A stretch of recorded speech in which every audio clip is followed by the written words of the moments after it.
Will humanity team up with one of its greatest enemies to defeat its current threat? Is there currently secret coded messages appearing over shortwave radio? And then we travel to England to take a look at 3 young boys out for a walk. They expected a fun day of exploring the countryside. Instead, they walked directly into the past. Today on Dead Rabbit Radio.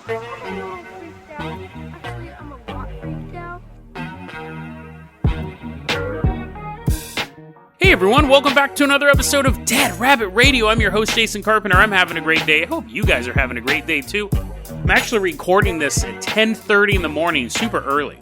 I'm normally working out right now. I finished watching that show Freakish. It's pretty good. I recommend it. They're not making a new season, though, so some cliffhangers. You gotta use some headcanon to figure out what you want the ending to be. But overall, I enjoyed it. I'm watching a new show called Zomboat. It's a zombie comedy, which I normally abhor. But, you know, any zombie port in a zombie storm. I'll check it out. I watched the first 2 episodes. It was clever. I haven't laughed out loud, but it's clever. 4 people trying to escape on a canal boat, which apparently is the slowest boat. The zombies are constantly, 30 yards behind the boat. There were 2 episodes in, and it's the same group of zombies following them. Pretty clever. I did play my escape game last night, the Haunted Roller Coaster. There's a box. You guys know about those escape rooms, right? You know, they made that terrible movie based on them, but there's actually, an escape room. You go, and you pay to have you and your friends argue about who's the leader of the group as you guys try to solve this puzzle. You can replicate that anger at home through a boxed game. They have the escape room in a box. And it's only to be played once. It's like $15. You play it one time. So I'm in self-isolation. I bought myself a copy. I sat down last night and I played it. It probably took about an hour. And I had to use a couple of the solution cards because the quizzes, some of the puzzles were really, really difficult. But it was fun. It was $15 for a one-time thing, which is also food, right? You don't go, can't wait to eat that again, blah, and then eat your vomit. Most stuff is a one-time thing, but I enjoyed it. I recommend doing it. Now, I don't know how much fun I would have had doing it with another person. He's like, no, don't look at the solution card yet. Don't do that. Yeah.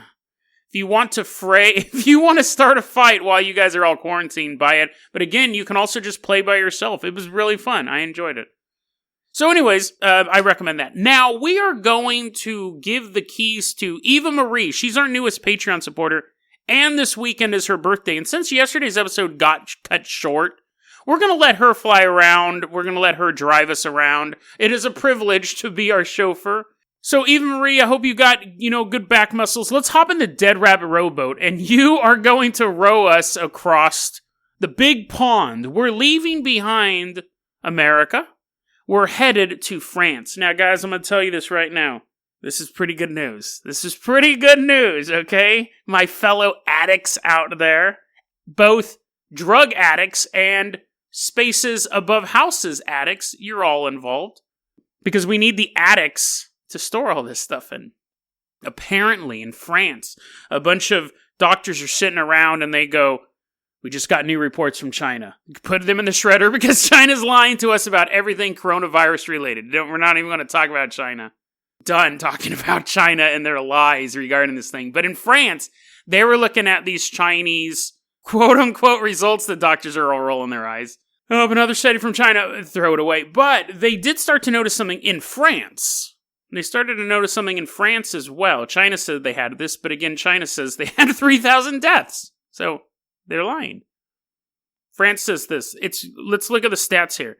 25% of the French adult population smokes. When we're having our patients come in, 8.5% of the patients coming in to the hospital for coronavirus are smokers. And the doctor's like, that's kind of a weird statistic. And the head doctor's like, it is weird. We expected it to honestly be higher.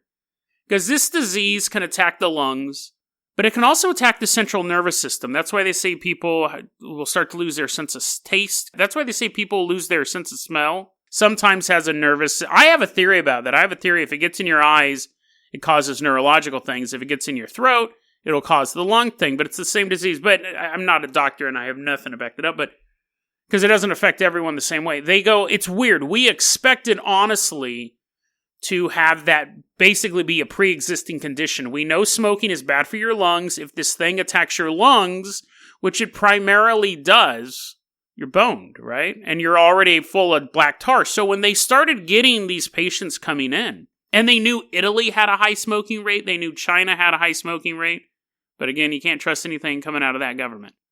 They expected the results there, and it's not the case at all. So they started doing a study.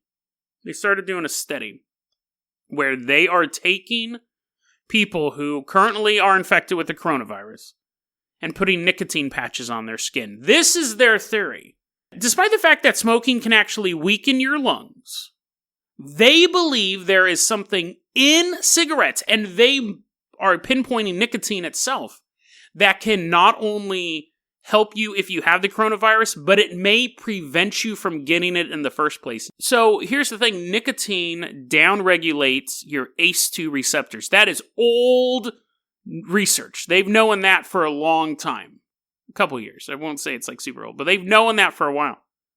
The coronavirus needs to have your ACE2 regulators flying up. Hey, give me some of you, the sweet, sweet coronavirus. Come on, touch me. Nicotine actually downregulates those receptors. Makes it harder for the coronavirus to get into your lungs.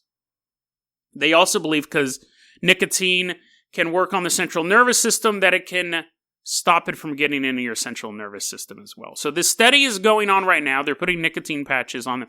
And the French researchers are saying, listen, this is an addictive drug. And I read an article and they said, in the end, 50% of the people who smoke, it kills them. And that doesn't necessarily mean lung cancer. Obviously, it causes cardiovascular issues as well.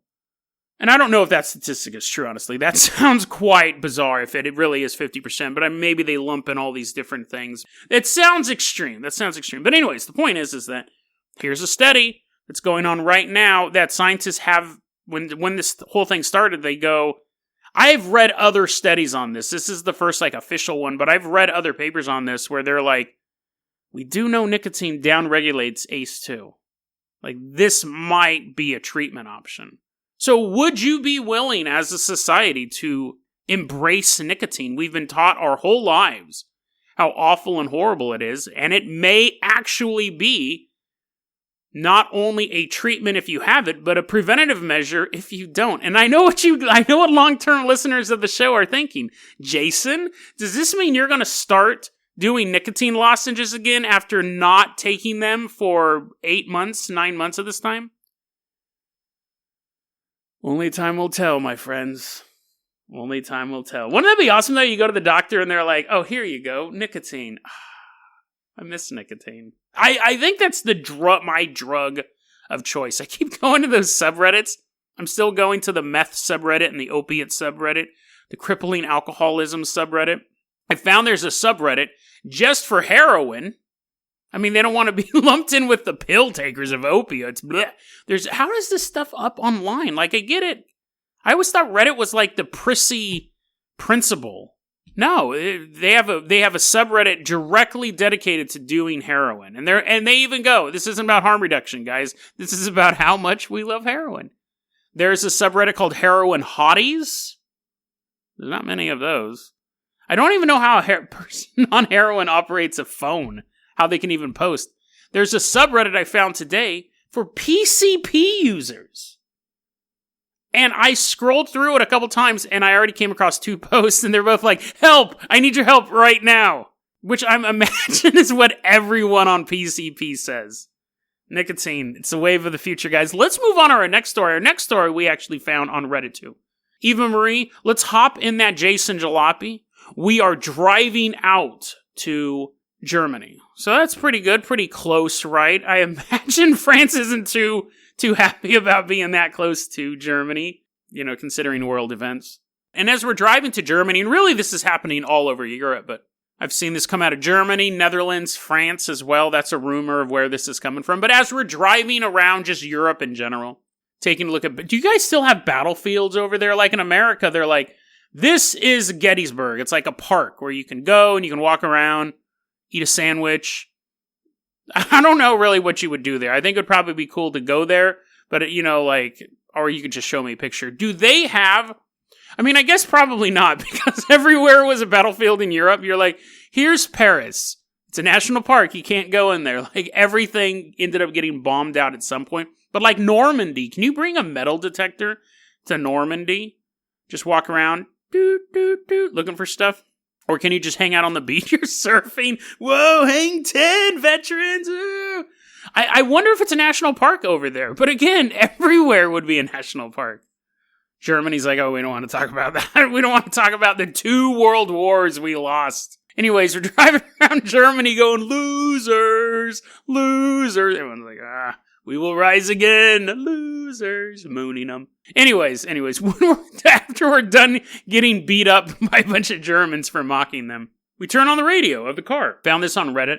There's a user named Shadow People for Life. That is a name I can get behind. That's a name I can get behind. So thank you, Shadow People for Life. We're listening to the radio. Now, what's going on? I'm going to play you a clip. So this is the part where you can start like lowering the volume. If you have headphones on, I'm going to try to minimize the damage, obviously. Not going to have it start off super loud, but if you're across the room working on something, you can start to turn the volume down in a second. What's happening is in the shortwave radio community, people are sitting there with their headphones on, turning the dial. Hey everybody, this is old Candy Cane driving down the road.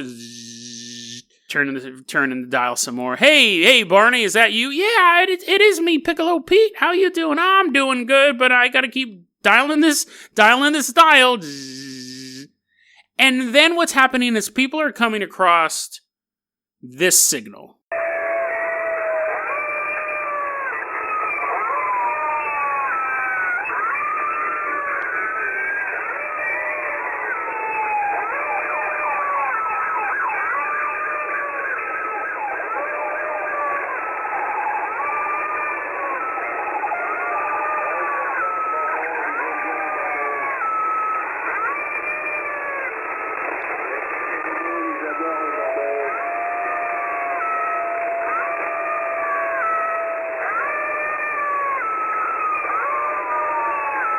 Now, I played a little bit of it for you. It goes on, and I didn't want to basically be the rest of the podcast just noises. But what you've heard in that clip starts off. I have different clips of this, so I may be not describing it in the right order. But you're going to hear a tone like a siren type tone, actual American police sirens, wolves, the howling of wolves.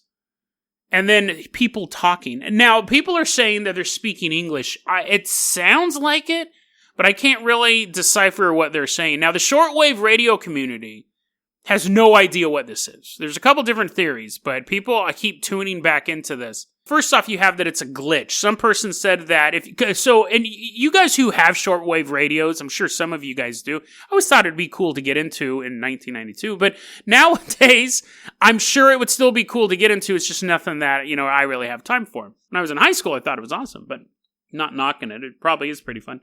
Apparently, it's on the 3460 kilohertz channel out of the Netherlands or something like that. But, nobody knows for sure. I guess some people are saying that it's a French pirate radio station, and if you have your setup wrong, it sounds like that. That sounds a little iffy, but again, I don't know anything about shortwave radio. I know about real radio. If I have my radio upside down, it doesn't turn from Shakira to Blink-182. Like, a sound is a sound, right? And you could even say, like, let's say you rigged up so you're listening, Shakira's playing on an FM radio, but somehow you're able to get it on the AM station. Shakira's not gonna sound like a bunch of wolves howling. She did have that one song called She-Wolf. But the point is that she's still not gonna sound like that. So some people say, one person came out and said this is actually a French pirate radio station that does techno music, and you're listening to it with this wrong setting, so that's why it sounds like that. And that might work for me, but people who are in the shortwave radio community, I don't think they all went, slap their head and they go, oh, he's right. Like, people are like, no, that's not the case. I know how to work my shortwave. Some people say it's a glitch, and that kind of goes with the French thing, too, that something's not translating right. It's weird that you hear those elements. Some people are already LARPing, and they're saying they can hear it when they stick their head out their window. I mean, and this is started April 20th. This is super, super recent. People are already LARPing it. And that's the thing that we got to be aware of in this community. You're just going to be a lot of liars and a lot of jokers. A lot of people just having fun, like the penguin guy yesterday. So never be in a rush to take this stuff too seriously. Like, obviously these tones are real. Someone could have made these tones and could be making an ARG, but you already have people saying, I stuck my head out the window so expect to hear that. Expect to hear those fanciful tales start spreading. We really want to look at the facts here. But speaking of not having any facts, the main theory among the shortwave radio community that I've seen is that this is some sort of code or call to action. Basically, when you think of wolves, you think of two things: a lone wolf and a wolf pack. Right? And so it could signal a code as far as it's time for the lone wolves to do something. You got your orders, guys. Go out and do this stuff. Or it could be a symbol of it's time to form the pack. It's time to get everything together. When you have the police sirens, obviously, that raises an alarm. That's what they literally are. They are alarms, letting people know that they're coming. So, it's funny because that's kind of it. These people are really trying to, they're running this stuff through, analyzers and spectrograms and trying to figure out if there's any sort of other type of message. But for right now, the shortwave community is just listening in to see if there's anything else coming through that stream. It's funny because one of the groups of people that are monitoring this are people who normally monitor number stations, where you basically can tune in and it goes like 5, 9, blark, 9, 70, 9, 12. They really like nines for a reason. But they basically read off numbers. Sometimes they're not necessarily numbers. It'll be words, like simple words that don't make any sense. Sometimes they're in English. Sometimes they're in Russian. That's most likely. Number stations have been around since the Cold War. I think number stations, honestly, have probably been around since radio. And I bet you anything it's just... And I think this is not anything groundbreaking. It's code. So if you're in Istanbul and you're running an operations and you're a CIA agent, you can tune in and you'll hear that day's code. And then when you go to talk to your handler and reveal it. I mean, that may be an oversimplification of it, but it's most likely code. That if you listen from 6:30, your code plays between 6 p.m. and 6:04.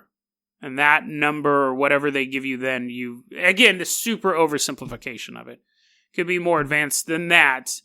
Than my Neanderthal version, me no number 4, let me in secret base. They're like, oh, okay, Neanderthal CIA agent. That is a new Nickelodeon show, bro.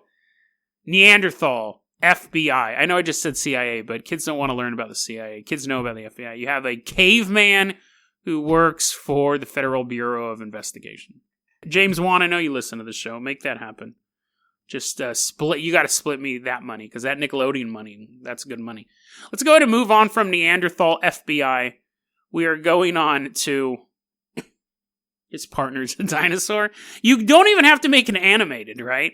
It would be better if it was live action. And then you have this giant dude, giant hairy guy, right? Okay, I guess it's not really what kids want to see. They're like, you look like daddy. Daddy without a shirt on. No, you just have a giant caveman, right? I'm off topic.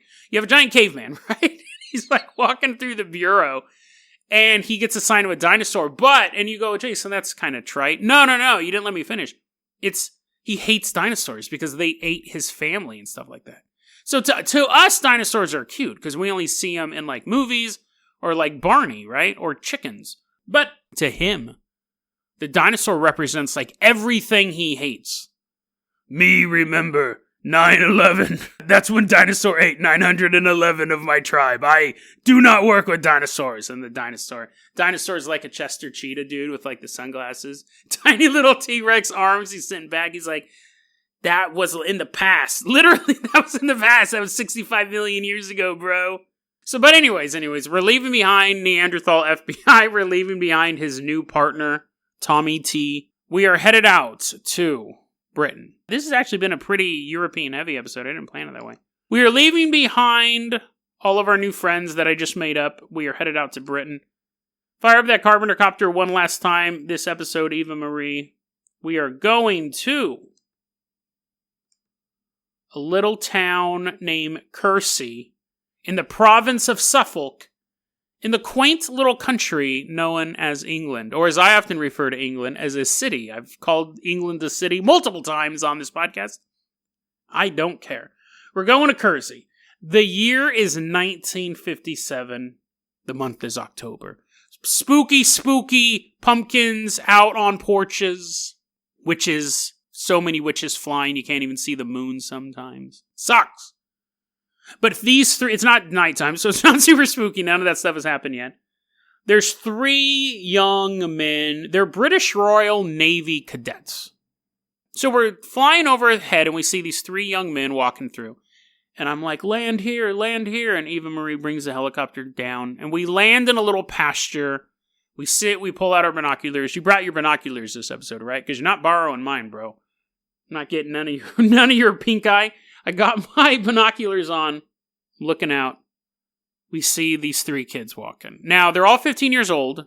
They're all members of the British Royal Navy Cadets. And they're on a pathfinding exercise. So, basically, the British Royal Navy Cadet group is all sitting around and they're like, dude, are we going to learn guns today? He's like, yes, we're going to learn guns, but those 3 losers don't know how to shoot. So, hey, you, Tony, Joey, Michael, you come here. We don't know their real names, but that's very British-sounding names, right? Tony, Michael, and Joe. I don't remember who the second guy was. Even the guy running the cadets, he's like, I'm not going to bother learning your names. As the other kids are loading up their really cool guns, he gets down on his knees. He goes, hey, kids. Hey, Michael, Tony, and Joe. You guys are going to go on a map-making quest. You're going to try to find your way back to base. We leave you, you go somewhere, and if you can find us again, you get a gold star.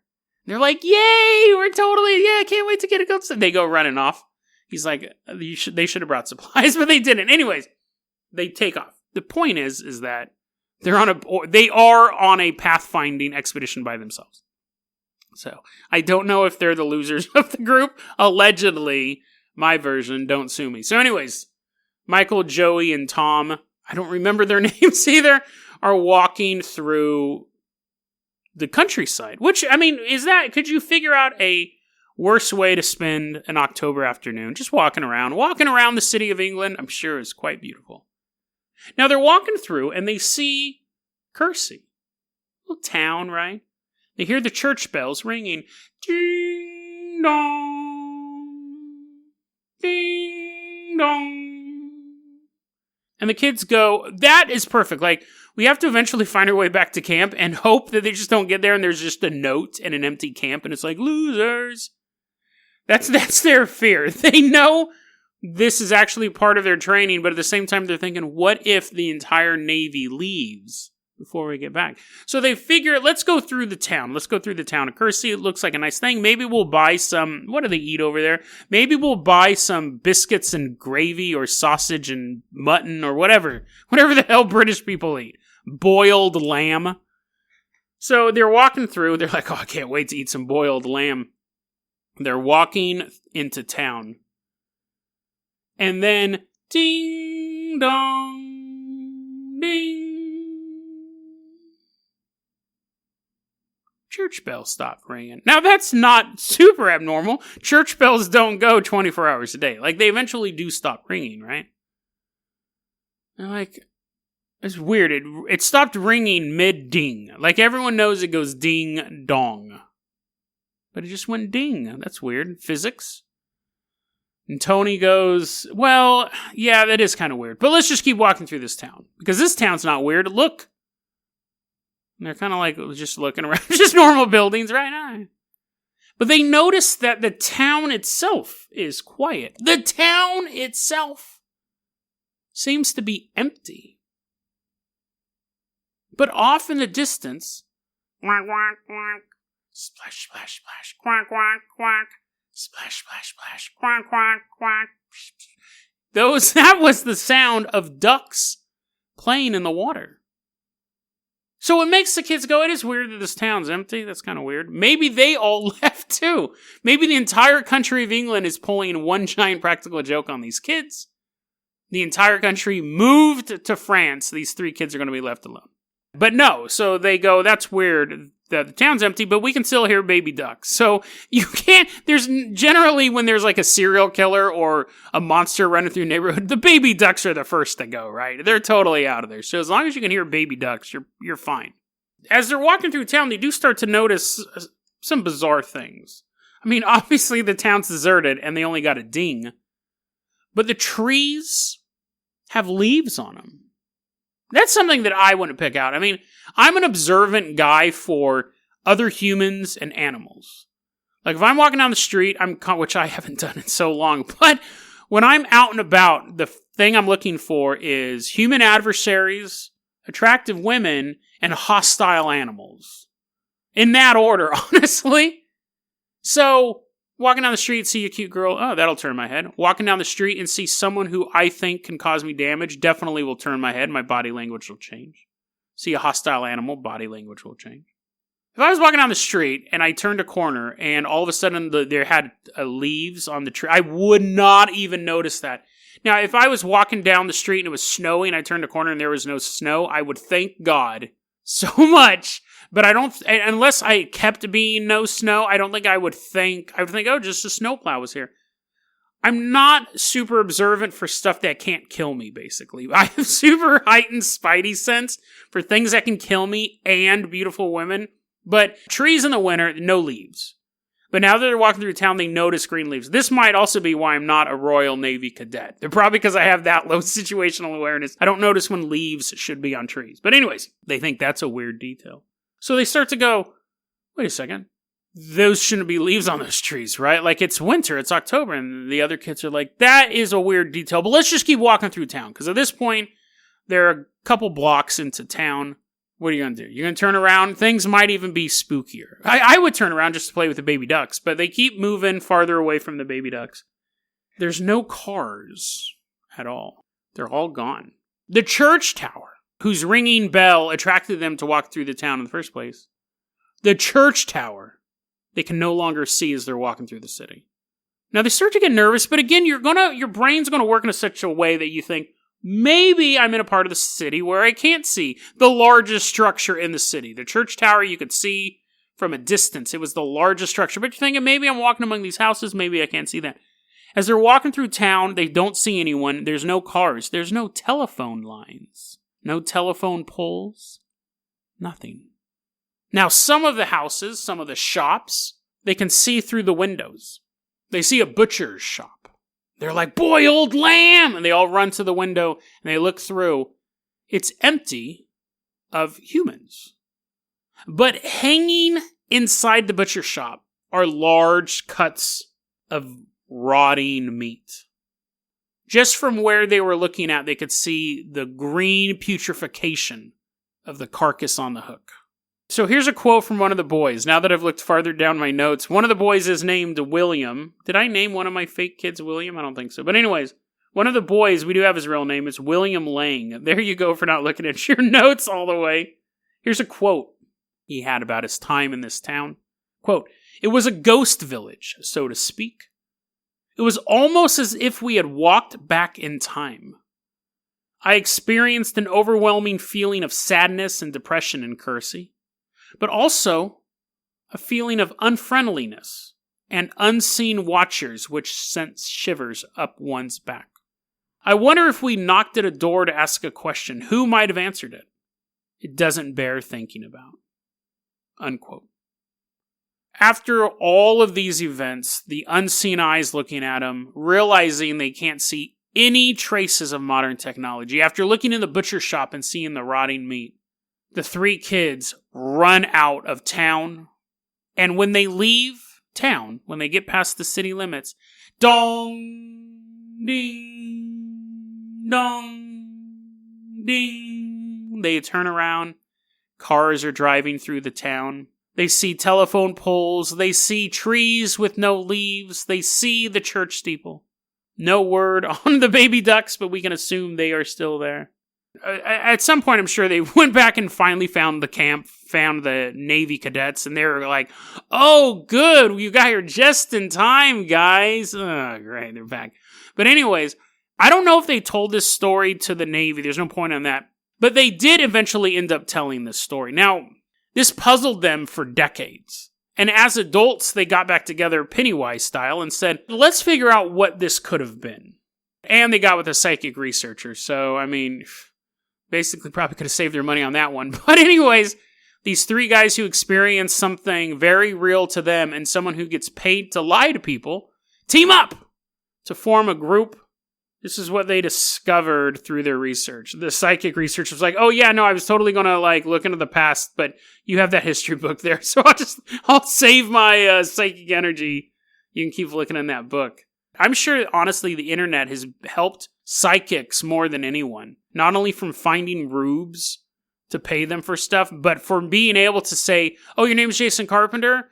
Yeah, come meet me Friday, and then they can Google everything about me, and they're like, I sense that you spend a lot of time talking. Whoa, golly! How'd you know I had a podcast? Well, they use the internet. But anyways, back when this story started coming out, when these kids are getting together, the psychic, quote, researcher was just a researcher, had a library card, could go find the stuff out. Anyways, that was your skeptical minute on Dead Rabbit Radio. Anyways, this is what they found out, because obviously there's a lot of details, a lot of history of the town.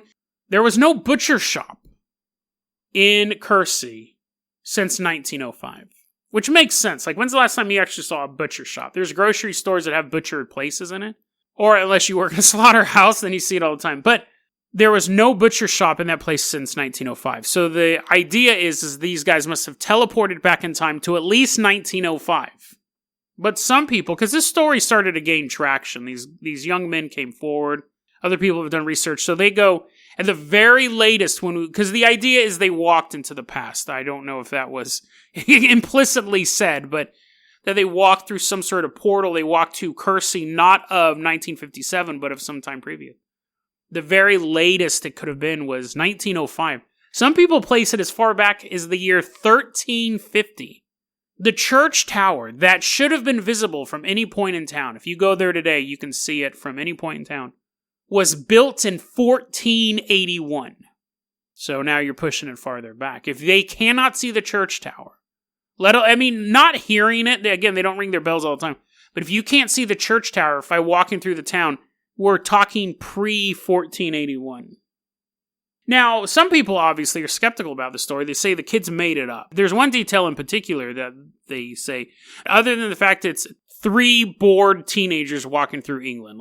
People can make up stuff for any reason. We have to be aware of that when we're talking about this stuff. That people make up stuff all the time, like I said in the previous segment. And that's just something you kind of have to deal with. People say they're making it up. A town that size in the 1400s would not have its own butcher shop. It just wouldn't be there. Now, other people go, but we have town records saying there was a butcher shop until 1905. But they go, they must have been bringing in, they might have had a shop where they were selling meat. But a town that size wouldn't have a shop where they were cutting, an actual operational butcher shop. The town didn't have that. However, other people have this is a weird argument, but other people have pushed back and said the town actually was very wealthy. We know that. They made a ton of money off wool. And we know they were wealthy because they have had glass windows for a very long time. And we covered that a long time ago. I think it was in the first 100 episodes, about how glass used to be a sign of immense wealth, to the point that people who were super wealthy started to believe their bodies were made of glass. And if they sat down, they would break. It's called the glass delusion. Yeah, that's an old episode, but yeah, because glass was associated with wealth, and only wealthy people got this mental illness where they thought their body had become glass. They refused to move out of bed. Some people believed they became cork, which was also it was a sign of wealth because you had to get it out of the trees and everything, the cork trees. They were afraid that they would bobble along in the bath. That would be very easy to prove. Just put a bunch of water in there. They won't bobble. But anyways, so yeah, the town probably did have its own butcher shop. If they had enough money that everyone had windows, glass windows, they would be able to have their own operational butcher shop, so nothing's being moved into town. Plus, the fact that the kids specifically saw the glass windows is more of a point in their favor. Because they're seeing something that town actually had. If they walked through a quote-unquote time warp, they were making the story up, and they walked through a town that was impoverished, that didn't have windows back then, and they said they were windows, it would be easily disputable. But they happen to walk through a town that was rich enough to have glass in their windows. I've always been a fan of portals. I think they're very creepy, too. It's one of those phenomenon that you just can't predict. You don't want to get attacked by Bigfoot, don't go into the woods. Or the desert, or really any place where Bigfoot can hang out. Don't go to the Himalayas. You don't want to get attacked by a ghost, don't go to a haunted house. But portals just seem to appear. And you don't know what's going to be on the other side. And you don't know if you'll be able to get back home. I think there's something intrinsically scary about thinking you could walk out of your house, go down the street, turn around, come back, and you're no longer in your neighborhood. Sure, it looks like your house, and your neighbors may look like your neighbors, but you know you're somewhere different. Could you find a way back? Or even more terrifying is you just go for a quaint afternoon stroll, and then when you come back home, you realize you're the only one for city blocks. You're the only one left in the city. And for all you know, you're just the only one left. These are supernatural stories, obviously. And you could say they can never happen. And I could say they may happen. As remote as the possibility could be, I believe that it could happen. Spatial portals, time portals, dimensional portals. They all sound like science fiction, and I'm totally aware of that. But it's one of the very few phenomenon that I both believe in and am terrified of. I can avoid a cryptid, I can avoid a ghost, I can avoid a demon. I can even avoid a hostile human. But you can't avoid nature. You can't avoid a glitch in the system. You can only hope that you can survive it long enough to find your way back home. And you know what? We're going to end this Friday episode with something a little different. Something that I've wanted to do for a long time. We're going to have a special musical guest. I've talked about this band before, local Hood River band. I'm a big fan of them. They're called Sundiver. And I got permission from the lead singer, Aaron, to actually play one of their songs on this show. This song reminds me of a breakup on a summer day back in 2006. This song reminds me of trying to fall asleep alone in bed.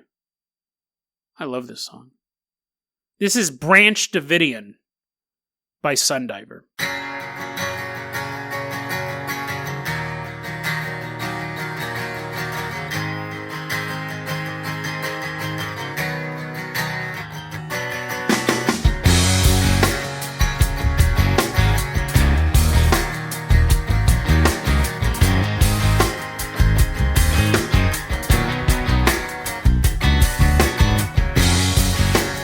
Not a lot to think about.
say goodbye. Guess it's time to lie and tell you I'm gonna be just fine.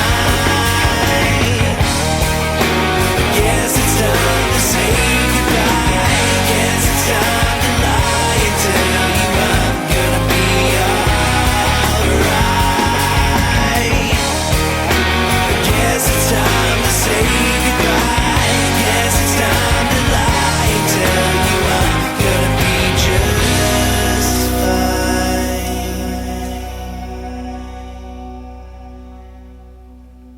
Doesn't that song remind you of like Smallville? Doesn't that song remind you of like a song on Smallville? It's a weird, it has a retro vibe to it, but I really, really enjoy that song. DeadRabbitRadio@gmail.com is going to be your email address. You can also hit us up at Facebook.com/DeadRabbitRadio. Twitter is @DeadRabbitRadio. Dead Rabbit Radio is your daily paranormal conspiracy and true crime podcast. You don't have to listen to it every day, but I'm so glad you listened to it today. Be safe, be kind, have a great weekend, and I will see you Monday.